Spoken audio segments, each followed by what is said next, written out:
আসসালামু আলাইকুম ওয়া রাহমাতুল্লাহি ওয়া বারাকাতুহু।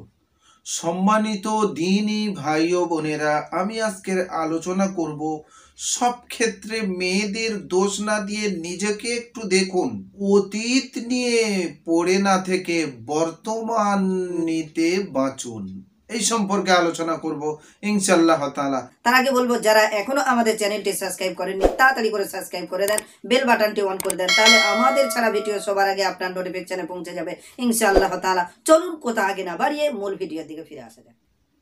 সম্মানিত দ্বীনী ভাই ও বোনেরা, আমি আলোচনা করছি সব ক্ষেত্রে মেয়েদের দোষ না দিয়ে নিজেকে একটু দেখুন, আর অতীত নিয়ে পড়ে না থেকে বর্তমান নিতে বাঁচুন।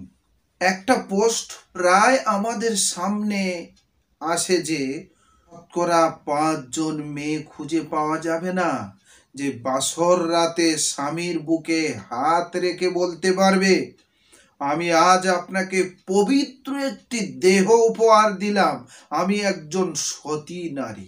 বিষয়টি একজন মেয়ের জন্য কতটা গুরুত্বপূর্ণ ভয়াবহতা আপনি নিজেও জানেন না।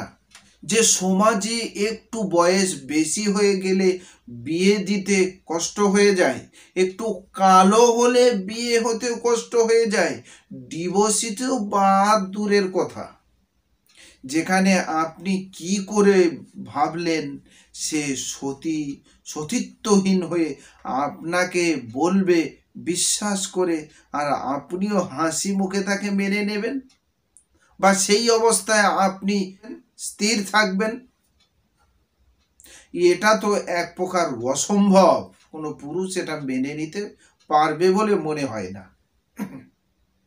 শতকরা 5 জন মেয়ে যদি বুকে হাত দিয়ে বলতে না পারে যে সতী নারী না, তাহলে শতকরা 5 জন পুরুষও বলতে পারবে না এমন নারীকে সে মেনে নেবে। তাছাড়া শতকরায় কতজন পুরুষ পবিত্র সে হিসাবটা তো পরে, কারণ পুরুষের সতীত্বহীনতার চিহ্ন নেই যা একজন নারীর ভিতরে আছে। সাধারণ অর্থে এসব বিষয়ে জানার আগ্রহ থাকলেও তা প্রকাশ করা একান্তই বোকামি। কেন বোকামি একটু ভাবেন। আপনার স্ত্রী বা স্বামী যদি অতীতের সব প্রেম ভালোবাসা লীলা খেলা গল্প আপনাকে বলা শুরু করে, তাহলে তার প্রতি আপনার যে ভালোবাসা রেসপেক্ট এগুলো কিছুই থাকবে না, তাহলে তা কমতে শুরু করবে। এটাই স্বাভাবিক বা এটাই সত্য। আরে আপনি আপনার অতীতের গুণা তাকে কেনই বা বলবেন, আর তার থেকে বা কেন শুনবেন? যা হয়ে গেছে তা মুছে ফেলুন। পবিত্র করে আনা আর সম্ভব নয়। যেটা পিছনে গেছে সেটা ছাড়ুন, সেটা নিয়ে কেন ভাবছেন?